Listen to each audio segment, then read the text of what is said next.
So. Ja, ich mag mich noch sehr gut erinnern. Ich bin damals ein 18-jähriger Informatiker-Lehrling bei einem der grössten Schweizer Versicherer gsi. Grossraumbüro. Es war kurz nach dem Mittag und wahrscheinlich bin ich einer der Ersten gsi, der ungläubig und betroffen auf die Bilder von einer bekannten Schweizer News-Seite geschaut habe und den brennenden Turm vom World Trade Center gesehen hat. Ich bin wahrscheinlich eher eines der älteren Kinder von der Generation Y, wo News bereits über das Internet angeschaut hat und sofort ist mir klar gewesen, jetzt unterbrechen, den Link kopieren, in ein E-Mail reinpacken und all meine Mitlehrlinge verschicken und sagen, hey, unterbrecht, was ihr gerade macht, das müsst ihr sehen, es geht gerade etwas Krasses vor sich. Wahrscheinlich ist es unnötig gewesen, weil die wahrscheinlich alle schon im Bild auch sind.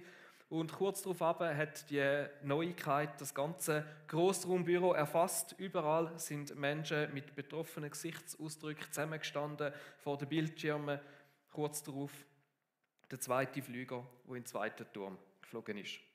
Überall haben die Nokias 3210 gesucht, wo sich die Leute per SMS informiert darüber haben, hey, es geht gerade etwas Krasses los, musst es anschauen. Die 20 Rappen, die das mal damals noch ein SMS gekostet hat, haben gerade niemand interessiert. Und wir haben zwar versucht, an diesem Tag irgendwo noch mal ein bisschen weiterzuarbeiten, aber so wirklich ist es nicht mehr gegangen. Ja, auch als ich zu einem Meeting in ein anderes Gebäude musste, es hat nur ein Gesprächsthema gegeben und es war definitiv nicht mehr produktiv gewesen. Es war ein Tag, wo die Geschichte von einer ganzen Generation verändert hat oder generell die Geschichte von unserem Planet und wo sich unwiderruflich ins Gedächtnis von uns eingebrannt hat. So kollektive Erlebnisse sind und auch weiterhin immer wieder prägend für ganze Generationen. Und ich nehme auch für die Boomers und für die Xer ist das eines von diesen Erlebnissen gewesen, wo sie geprägt haben. Für sie vielleicht einfach nochmal eins mehr, weil sie schon andere erlebt haben. Aber für Generation Y ist es so das erste kollektiv durchlebte, so krasse Ereignis, das uns geprägt hat.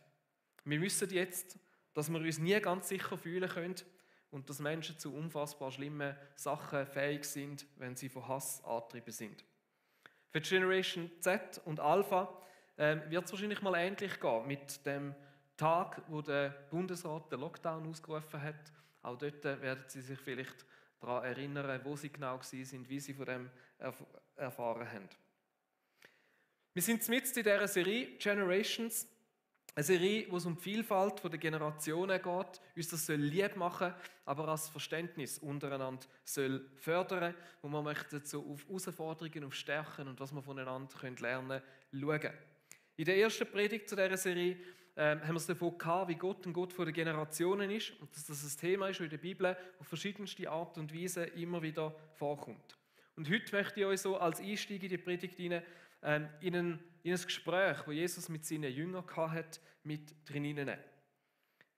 In dieser Zeit kamen die Jünger zu Jesus und fragten ihn, wer ist wohl der Wichtigste im Gottes himmlischen Reich?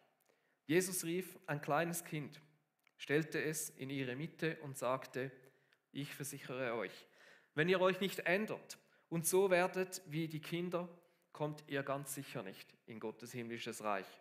Wer aber so klein und demütig sein kann wie ein Kind, der ist der Größte in Gottes himmlischem Reich. Und wer solch einen Menschen mir zuliebe aufnimmt, der nimmt mich auf. Also die Jünger.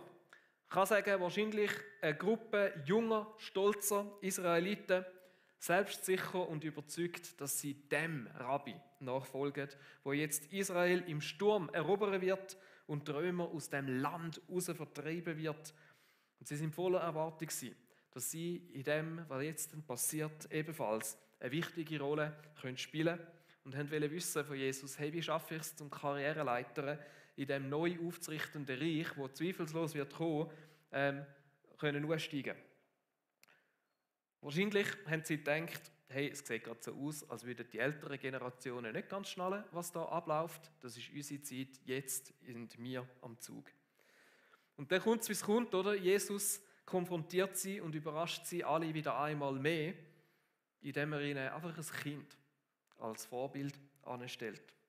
Ein Kind, ungebildet, ohne Lebenserfahrung, keine Autorität, eines der schwächsten und auch nicht gross geachteten Glieder der damaligen Gesellschaft, wo jetzt wirklich nicht mega viel gegolten hat. Nicht die Stütze, nicht die Helden, nicht irgendjemand, wo man sagen kann, das muss unbedingt mein Vorbild sein.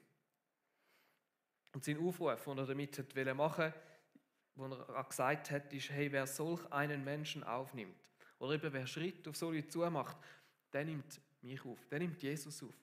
Der ist gross in meinem Königreich. Nicht der Big Fish. Und bei uns ist es ja manchmal heute fast umgekehrt, auch so ein bisschen die Wertung der Generationen. Manchmal hat man das Gefühl, eher so ältere Generationen werden abgewertet und Kinder werden in den Himmel gejubelt. Aber was Jesus damit zeigen will, ist, dass jede Generation wertvoll ist. Und er warnt uns davor, über irgendeine Generation geringschätzig zu denken. Das Gold dort gesehen, wo wir versucht sind, zu denken, so, ja, aber was haben denn die schon für eine Ahnung? Oder was tragen denn die eigentlich zum Ganzen bei? Und das können wir auch auf heute anschauen, oder? Egal ob Boomer, ob Gen X, ob Gen Y, ob Z oder Alpha. Und ich merke, es ist aktuell sogar ein brandaktuelles Thema. Jetzt auch gerade mit der Pandemie. Die Wertschätzung zwischen den Generationen. Da werden Diskussionen darüber geführt, welche Generation das es denn jetzt wert ist oder besonders wert ist, zum geschützt zu werden. Und es werden Diskussionen darüber geführt, ob man jetzt von denen, die weniger gefördert sind, verlangen darf, dass sie sich zugunsten der geförderteren Generationen einschränken. Und in dem Abstimmungskampf, der gerade herrscht im Moment, da begegnet man den unterschiedlichsten und teils sehr radikalen Positionen. Und ich habe es spannend gefunden, das mal wie so aus der Sicht von Jesus anzuschauen. Ich möchte euch auch auffordern, das mal aus seiner Sicht anzuschauen, weil sein Ruf ist, hey, lasst uns über unseren Tellerrand rausschauen. Wir alle Generationen wertschätzen, sie sind uns wichtig. Und lassen wir uns aufeinander ein. Wir alle können voneinander lernen und jede Generation hat irgendwo seinen Platz. Und vielleicht da so die erste Frage an dich auch, die du kannst für dich mitnehmen kannst, so, hey, gibt es Generationen, wo aus deiner Sicht du irgendwie geringschätzt oder wo du ein bisschen darauf herabschaust und denkst, ja sorry, aber von allen anderen nehme ich gerne etwas an, aber von euch jetzt gerade nicht gerade. Oder wo du vielleicht als nicht mehr so wertvoll betrachtest. Wir sind heute wie es der Marx so gut schon eingeleitet hat bei der Generation Y. Und er ist ein Generation Yler, ich bin einer. Und darum kann es vielleicht sein, dass es heute ein bisschen gefärbt ist. Vielleicht aber auch ein bisschen zu positiv, vielleicht ein bisschen zu kritisch. Man ist ja gerne ein bisschen selbstkritisch, oder? Wir gehen mal schnell so ein paar Eigenschaften von der Generation Y durch. Man redet hier ebenso von denen, die irgendwo bei 1980 geboren sind, bis ungefähr 2000, darum teilweise auch Millennials. Wenn es um Arbeit geht, das ist eine Generation, die es liebt, in Teams zu arbeiten und die nicht so Fan ist von starken Hierarchien. Das ist eher etwas, was sie ein bisschen müde damit haben. Und bei der Gen X war ja so ein bisschen Stichwort Work-Life-Balance. So, ich arbeite um zu leben, ich arbeite aufs Wochenende hin, ich arbeite auf die Ferien hin. Das haben viele Weiler auch ein bisschen übernommen. Aber bei ihnen ist irgendwo noch mal etwas dazugekommen. Arbeit, sagen sie, ist auch Leben. Ich verbringe so viel Zeit damit. Und somit soll es auch irgendwo einen Sinn machen, muss es irgendwo auch erfüllend sein. Und damit hat es ein neues so ein Schlagwort gegeben, Work-Life-Blending. Das Optimale ist doch, wenn sich mein Leben und Arbeit irgendwo auf eine gute Art und Weise vermischen. Und so ist Homeoffice für sie kein Problem. Und es ist auch kein Problem für sie, wenn mal beim Arbeiten auch etwas Privates reinrutscht. Das macht nichts. Und viele sind sehr kreativ. Viele haben den Traum, um sich selbstständig zu machen, am liebsten das Hobby noch zum Beruf machen. Und wenn du irgendetwas gut kannst, dann probier es doch auch gerade noch schnell als ein Business aufzunehmen. Es ist so Generation Y. Ein prägendes Erlebnis für uns war der 11. September, wie wir es vorher im Einstieg auch mitbekommen haben. Der Krieg gegen Terror, Und es gibt andere, die sagen, Generation Y ist auch ein bisschen Generation Krise. Eine Krise in unserem Leben jagt die andere. Afghanistan-Krise, Irak-Krise, Klimakrise, Wirtschaftskrise, Flüchtlingskrise, jetzt Corona-Krise. Und wir sind uns langsam ein bisschen gewöhnt. Immer wenn es wieder mal eine vorbei ist, dann kommt irgendwo die nächste. Und es ist in unserer Generation, glaube ich, nicht einmal Angst geprägt, sondern wir glauben, irgendwo ist alles möglich, aber wir wissen auch, irgendwann kommt die nächste Krise. Und sie kommt sicher. Wir sind die Generation, die die digitale Revolution so als junge Menschen schon miterlebt haben. Wir sind mit SMS und E-Mails groß geworden. Wir sind heute vor allem auf Instagram, Facebook haben wir schon fast wieder ein bisschen den Rücken zugekehrt. Wir haben miterlebt, wie das iPhone die Welt erobert hat und ich habe mich bis heute geweigert, eins zu kaufen. Ich bin bei Android. Aber Smartphones sind aus unserem Leben nicht mehr wegzudenken. Sie gehören einfach dazu. Und auch im Glauben gibt es so ein paar Eigenheiten bei der Generation Y, die wir heute ein bisschen genauer anschauen, aber so ein paar Stichworte dazu. Generation Y möchte den Glauben erleben. Und sie sehnt sich nach Authentizität und Echtheit. Kirche soll nicht einfach nur modern und poppig verpackt sein, sondern es muss auch echt sein. Es muss stimmen. Und es wird viel mehr hinterfragt. Einfache Antworten, die vielleicht sich so über die Jahre eingespielt haben bei vielen oder anderen langen, die langen irgendwie der Generation Y nicht. Sie wollen Sachen auf den Grund gehen. Sie wollen Sachen hinterfragen. Und sie suchen auch individuelle Zugänge zu Gott. Zum Beispiel auch Lobpreis, so etwas, wo man Gott kann erfahren, spüren, was unterschiedliche Stile gibt. Und auch wenn es darum geht, den Glauben zu teilen, dann sind sie ein bisschen anders unterwegs als Generationen vor ihnen. Weniger Strassenevangelisationen, viel mehr über Beziehung, über Freundschaften, bei den Leuten, die sie mit ihnen unterwegs sind. Und die Haltung ist viel mehr, hey, mein Leben soll Zeugnis geben. Mein Leben soll überzeugen und nicht das, was ich mit meinen Worten sage und anderen predige. Und ich möchte so nach dem Grobabriss ein bisschen ausführlicher so eine Einordnung machen, wer Generation Y ist oder vielleicht auch, warum sie so sind und so ticken, wie sie sich entwickelt haben. Und das muss man wissen, das ist vor allem auch ein bisschen auf die westliche Welt bezogen, oder? Das ist nicht weltweit, das ist wirklich vor allem so Europa, Amerika, wo man davon redet, ist ein bisschen eingeschränkt auf das. Der Abschnitt heisst Why? Wir sind eine Generation, wo man wirklich sagen kann, wir sind ein bisschen verwöhnt, wir sind nämlich im Überfluss groß geworden. Dank Globalisierung, dank der digitalen Revolution stehen uns so viele Möglichkeiten offen, wie eigentlich keine Generation vor uns hatte. Sich mühsam abrackern, um etwas zu erreichen, ist für uns nicht mehr gleich nötig, wie das andere Generationen gemacht haben. Für uns ist es normal, dass man jeden Tag Fleisch essen kann, ausser man ist Veggie oder vegan, aber auch das ist kein Problem, dass unser Leben, unser Umfeld unterstützt das. Ein iPhone ist fast selbstverständlich. Ferien verbringen wir im Ausland. Viel nicht nur einmal im Jahr, sondern gerade mehrmals im Jahr. In der Migros kannst du zwischen 10 verschiedenen Sorten Milch wählen. Ganz so, wie es deinem Lifestyle gerade entspricht. Und auch in anderen Bereichen, wenn du auf Galaxus gehst und irgendwie einen Rasierer kaufen willst, dann musst du dich zwischen 300 entscheiden. Die Auswahl haben wir. Und das Internet hat einen grossen Teil dazu beigetragen, dass das heute so ist. Oder? Wir haben den Triumphzug vom Internet hautnah miterlebt. Einige, die jetzt eher so am älteren Spektrum von Generation Y angesiedelt sind, die haben das so als Kind so langsam miterlebt. Oder? Ich habe stundenlang das Telefon blockiert, nachdem ich mich eingewählt habe. Und meine Eltern haben es nicht so cool gefunden. Ich musste dann die Telefonkosten, die ich verursacht habe, mit meinem Sackgeld berappen. Immer am Ende Monat sind wir dann da angeguckt, schau, dort bist du so lange im Internet gewesen, dort so lange und so weiter. Und dann habe ich da mein Sackgeld führen. Und die ein bisschen Jüngeren von der Generation Y, die sind schon Digital Natives, für die ist das klar, Internet ist normal, lässt sich gar nicht mehr wegzudenken.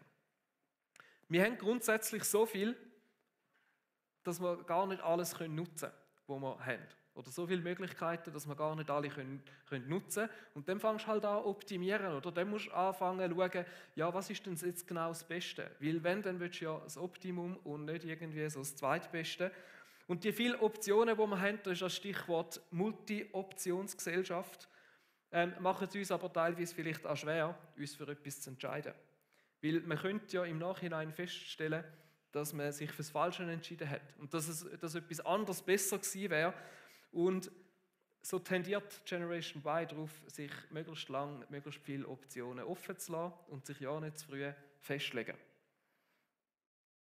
Und das merkt man dann auch zum Beispiel, wenn es um Besitz geht, dass der Generation Y etwas zu haben teilweise weniger wichtig ist, als es verfügbar zu haben, als darauf zurückzugreifen. Und auch da hilft uns das Internet, weil anstatt so wie früher wir stundenlang in irgendeinem CD-Laden in CDs reinhören und mich dann für eine entscheiden, habe ich ein Spotify-Abo und habe Zugriff auf nahezu alle Musik und habe sie jederzeit für mich verfügbar.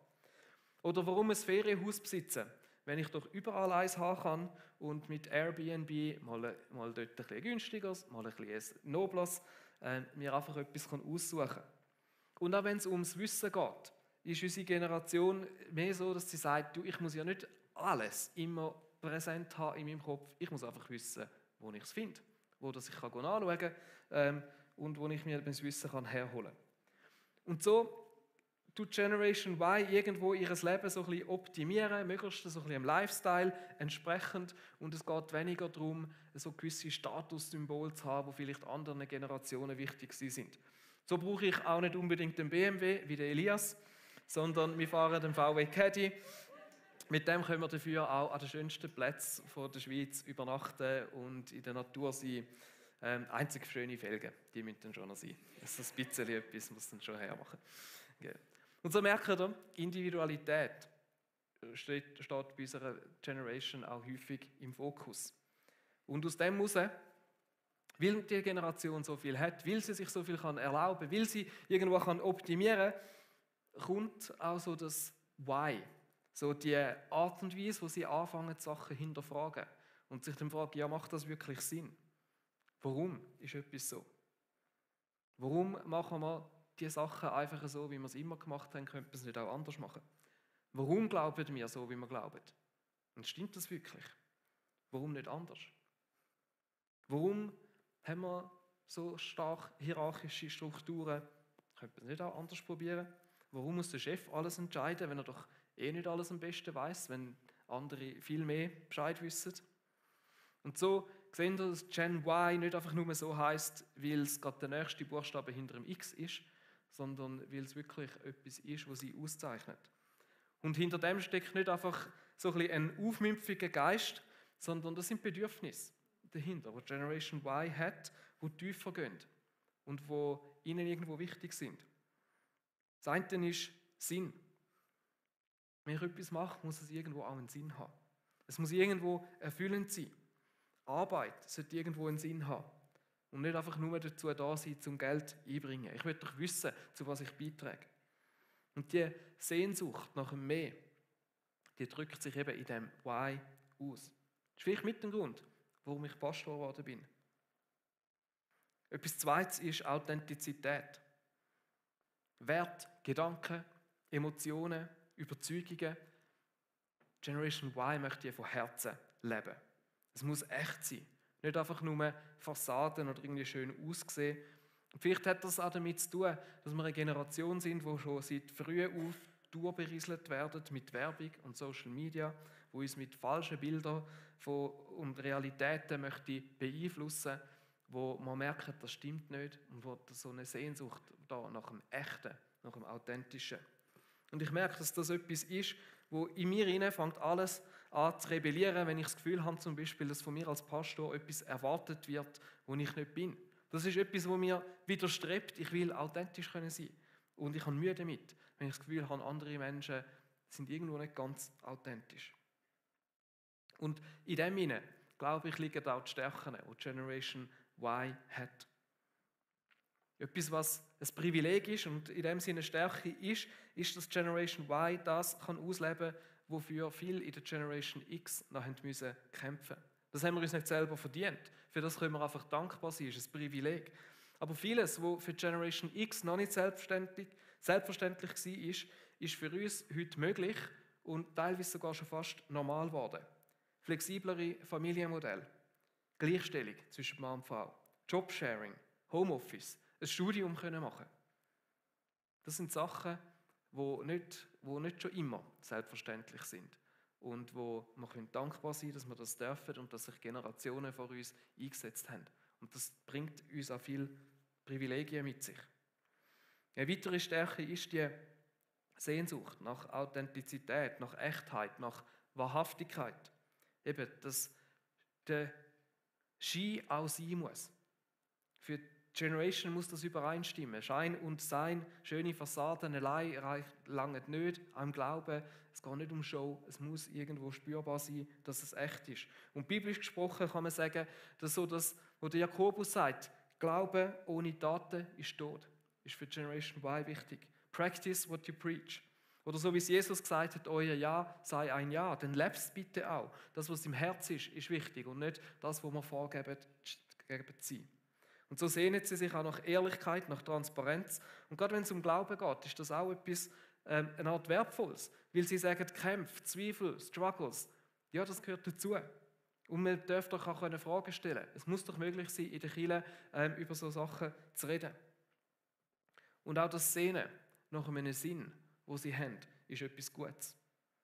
Und wo sie auch in Bezug auf den Glauben sagen, hey, der Glaube muss irgendwo Sinn machen, es muss für mich verheben. Einfach ein Gebet zu sprechen, um das Füdli in den Himmel zu retten und dann warten, bis es endlich so weit ist, das langt nicht. Der Glaube muss sich jetzt schon, da im Hier und Jetzt, irgendwo auch auswirken, können zeigen.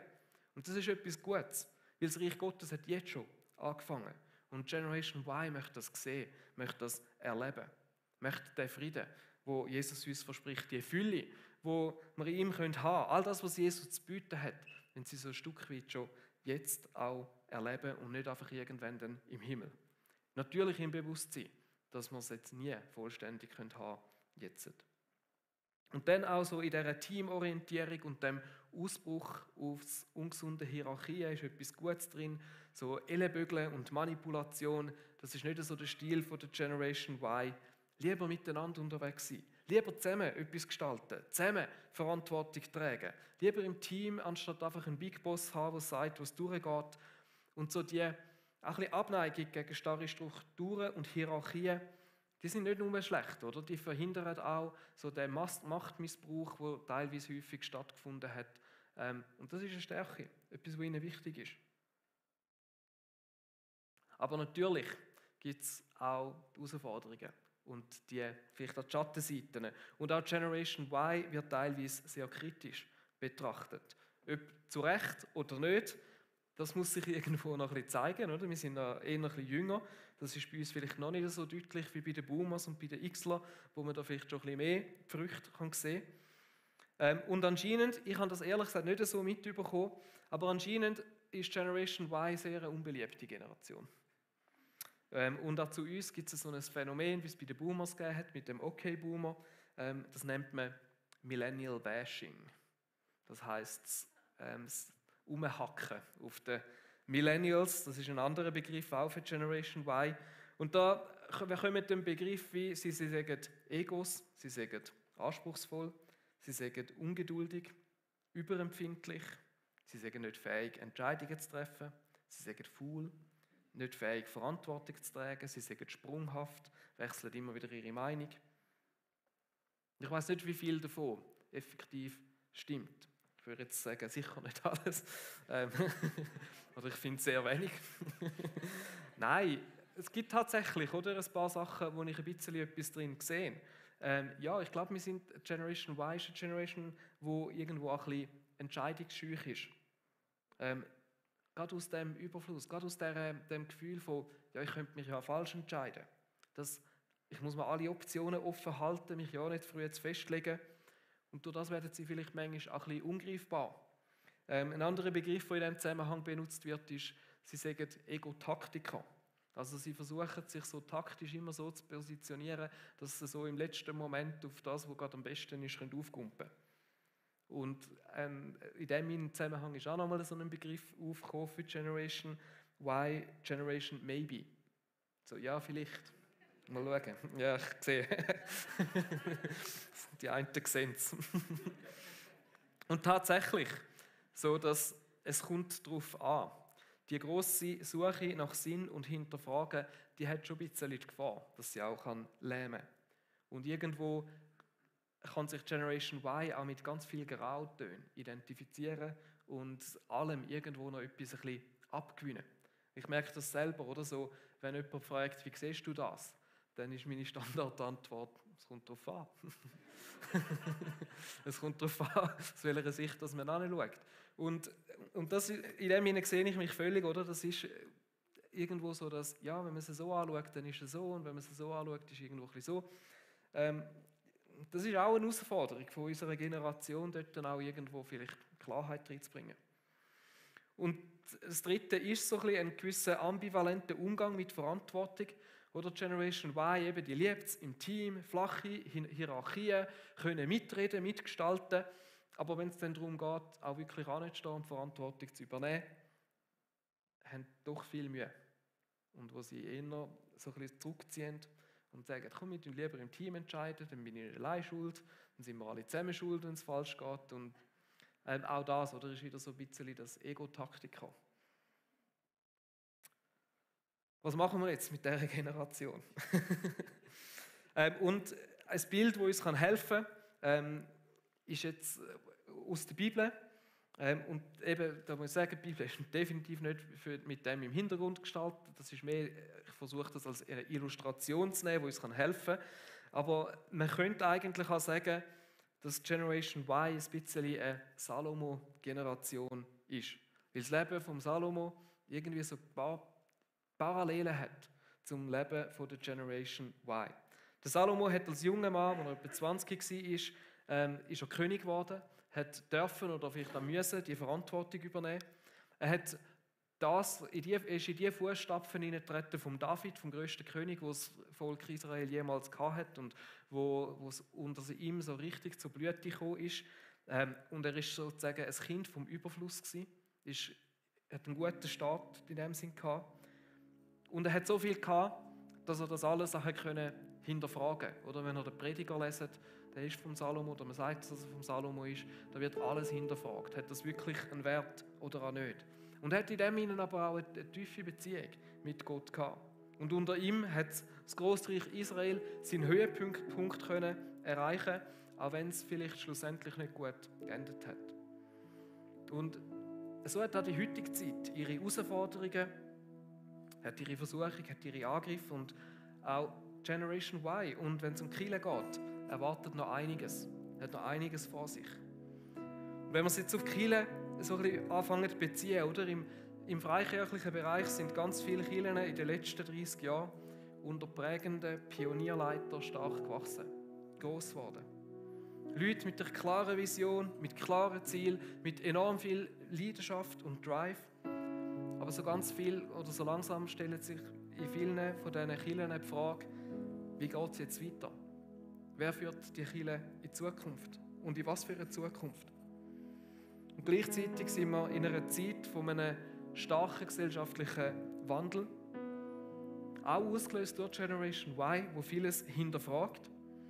Und auch wenn man so ein bisschen in die Landschaft rausschaut von Kirchen, haben es viele Kirchen irgendwo verpasst, auf die Bedürfnisse von der Generation Y einzugehen. Vielleicht teilweise, weil sie genau Mühe hatten mit der Art und Weise dieser Generation. Und da kann man, und es geht jetzt überhaupt nicht darum, da irgendjemandem den Fehler zuschieben, weil da kann man sagen, entweder vielleicht ist die Generation falsch gewickelt und dann, oder man kann sagen, man hätte mehr sollen, es spielt keine Rolle. Aber Fakt ist, wenn wir heute anschauen, dass Generation Y nicht einfach die Zukunft der Kirche ist, sondern auch die Gegenwart der Kirche. Generation Y ist heute zwischen 20 und 40 Jahre alt. Und ich bin durch unser Adressprogramm gegangen und mit ca. 120 bis 130 Leuten ist es die am stärksten vertretene Generation in unserer Kirche. Und mit Steffi und mir sind sogar 2 Pastoren da, die auch zu dieser Generation gehören. Und das hat Auswirkungen auf die Kirche. Das bedeutet nämlich, dass unsere Kirche von einer Generation, oder je länger, je mehr von einer Generation geprägt wird, die es wagt, auch mal etwas zu hinterfragen und wo die Erwartung an die Kirche hat, dass man Glauben auch mit Fragen haben kann. Eine Generation, die sich nach Authentizität und Sinn sehnt und darum vielleicht auch mal etwas nicht mehr macht, wo sie wie sagt, hey, hinter dem kann ich nicht zu 100% stehen. Vielleicht ist das mit dem Grund, warum Strassenevangelisation nicht etwas ist, wo wir mega pushen. Nicht, dass wir etwas dagegen hätten, aber es ist vielleicht nicht das, was wir pushen. Das ist vielleicht mit dem Grund, wo wir vielleicht nicht jeden Sonntag für Israel beten, auch wenn wir voll hinter Israel stehen. Aber wo wir wie sagen, ich sehe jetzt nicht, warum wir das jeden Sonntag machen müssen. Das ist jetzt ein heikles, ich weiss. Ich kann mich fragen, wenn es etwas auslöst. Eine Generation, die neuere Strukturen leben will, die eben mehr auf Miteinander basiert. Und da haben wir einiges auch gerade umgesetzt in der Reorganisation, die wir vor kurzem hatten. Und das sind wahrscheinlich alles Sachen, die man irgendwo auch ein bisschen spürt. Vielleicht die einen stärker, die anderen weniger. Die einen finden das vielleicht super und sagen, ja, endlich. Und andere haben vielleicht auch ein bisschen ihre Mühe damit. Und fragen sich, ja, wo verlieren wir jetzt nicht auch mega viel Gutes? Und ihr merkt, das ist eine Spannung. Und das ist eine Spannung, die Steffi und ich immer wieder auch erleben. Und wo es ja, manchmal nicht einfach ist, mit dem umzugehen. Ich möchte so ein paar Sachen sagen, so meine Sicht auf Generation Y, auf unsere Generation, wo ich selber ein Teil davon bin. Und ich erlebe, wie viele aus dieser Generation auch wirklich an diesen Punkten stehen. Sie haben Fragen, Unsicherheiten, sie suchen den Sinn und Erfüllung und tun sich manchmal schwer, wenn alles so nach heile Welt aussieht. Oder sie das Gefühl haben, es müsste alles nach heile Welt aussehen. Und sie haben Mühe mit einfachen Antworten, wie, hey, du musst nur genug beten, mehr Glauben haben, Gott ist halt einfach so. Sie sehnen sich danach, dass solche Fragen in der Kirche Platz haben, in den Predigten, in den Groups, dass wir über diese Sachen miteinander reden können. Und ich nehme aber auch etwas wahr, was ich manchmal schwierig finde, dass in dieser Generation manchmal die Wurzeln vom Glauben nicht so tief sind. Und es dann manchmal auch plötzlich kippen und schwierig werden. Und vielleicht Sicht auf die andere Generation oder die anderen Generationen, wie ich das erlebe.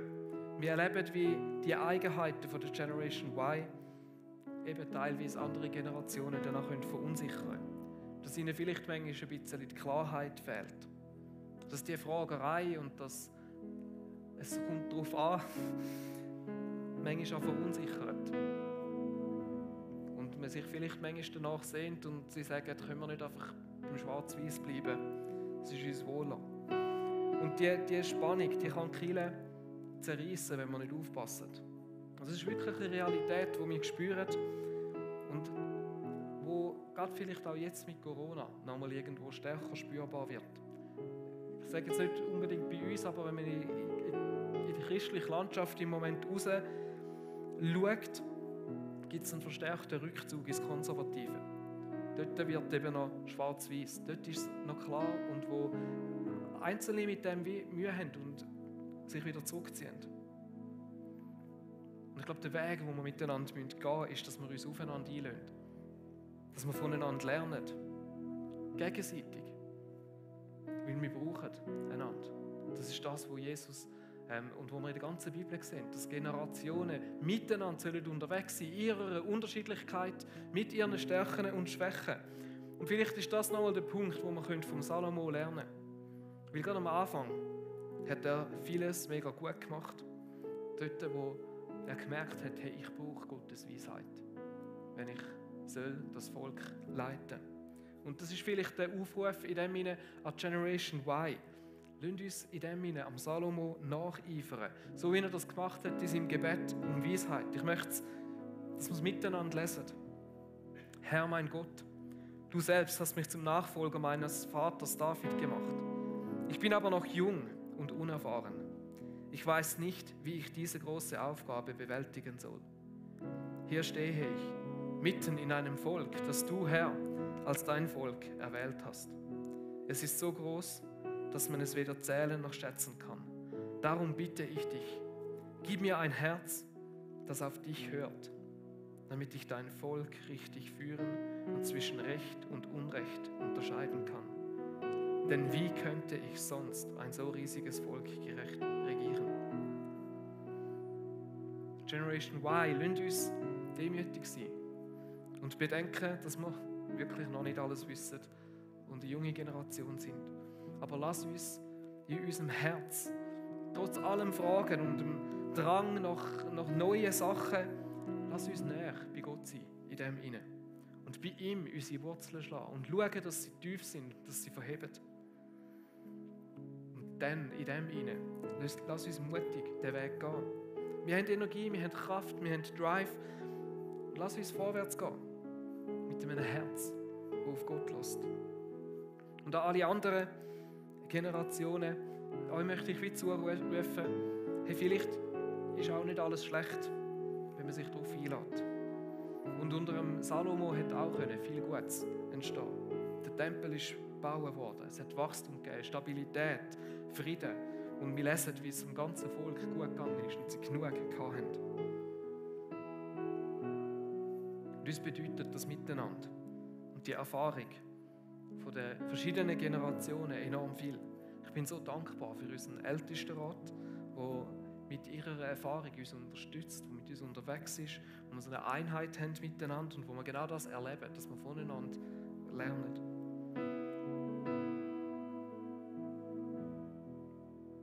Und wir möchten in diesem Weg von der gegenseitigen Wertschätzung auch vorangehen, auch als Pastoren. Und in dem Sinne würde ich sagen, hey, keine Angst, Kirche wird nicht schwammig. Das ist nicht unser Ziel. Und lasst uns eine Kirche sein, die weiterhin glasklar für Jesus ist, die voller Leidenschaft ist für ihn, aber auch mit dieser Offenheit für Fragen und Anliegen, die Menschen in der heutigen Zeit haben. Und als letztes Wort an uns alle. Gerade wenn wir die Geschichte von Salomo anschauen, ist es so wichtig, dass wir wirklich tief in Jesus verwurzelt bleiben. Dass unser Herz und unser Fokus bei ihm bleibt und dass wir uns nicht von allem anderen rundherum gefangen lassen, so wie es am Salomo schlussendlich passiert ist. Vom Genuss, vom Luxus, von Sex, von anderen Göttern. Und ja, vielleicht stehen wir als Generation Y da ein bisschen besonders in der Gefahr, dass die Annehmlichkeiten vom Leben uns schneller irgendwo wichtig werden können. Und ich wünsche mir, dass wir nicht zu einer Generation Maybe werden, wenn es um Kirche geht. Wo der Brunch am Sonntag vorzieht, wo eben lieber in die Berge geht, wo lieber vom Lieblingsprediger einen Podcast anlässt, als selber Zeit mit Gott verbringen. Sondern dass wir eine Generation sind, wo die Kirche kann in eine neue Zukunft hineinbringen kann, wo auch Fragen zulässt, wo man echt sein kann, wo Authentizität gelebt wird und wo unser Leben und wie wir miteinander unterwegs sind, laut redet. Viel lauter als das, was wir sagen. Ich möchte beten und ich lade euch ein, zum Aufstehen dazu.